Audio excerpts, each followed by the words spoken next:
More జై శ్రీరామ్ మామ. ఇది ఒక ఫేమస్ రాముడి టెంపుల్. ఎవరైనా గుర్తుపడితే కామెంట్లో మెన్షన్ చేయండి. మామ అసలు మనం ఖమ్మం ఎందుకు వెళ్తున్నాం అంటే ఒక ఫేమస్ టెంపుల్కి వెళ్దామని స్టార్ట్ అయ్యాం.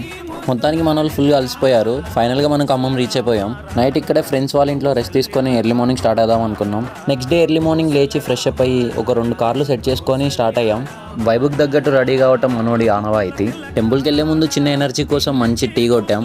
ఇంతకీ ఆ ఫేమస్ టెంపుల్ ఏంటో చెప్పలేదు కదా. అందరి బంధువయ్య ఓ భద్రాచల రామయ్య. అందరికీ టీ తాగిన తర్వాత మత్తు వదులుతుంది, కానీ ఇక్కడ మనోళ్ళకి గమ్మత్తుగా ఉంది. ఫైనల్గా మేము అనుకున్న టైంకి భద్రాచలం రీచ్ అయ్యాం. అక్కడే కొబ్బరికాయలు అవన్నీ కొనుక్కొని గుడివైపు స్టార్ట్ అయ్యాం. టెంపుల్ దగ్గర రీచ్ కాగానే మా ఫోన్లన్నీ కలెక్ట్ చేసి అక్కడ సబ్మిట్ చేసాం. అందరం ఎంట్రీ టికెట్ తీసుకొని ఆ శ్రీరాముడిని స్మరిస్తూ లోపలికి స్టార్ట్ అయ్యాం. మేము వెళ్ళిన రోజు భక్తులు చాలా మంది ఎక్కువగా ఉన్నారు. ఒక గంటన్నర లైన్లో నిలబడి జై శ్రీరామ్ అంటూ అరుస్తూ లోపలికి వెళ్ళాం. ఆ దేవుడి దయ వల్ల మాకు దర్శనం చాలా బాగా జరిగింది. మీరు మీ ఫ్యామిలీతో లేదా మీ ఫ్రెండ్స్తో భద్రాచలం వెళ్ళారా? లేదంటే వెళ్ళండి, చాలా బాగుంటుంది. ఇలాంటి కంటెంట్ కోసం ఫాలో చేయండి.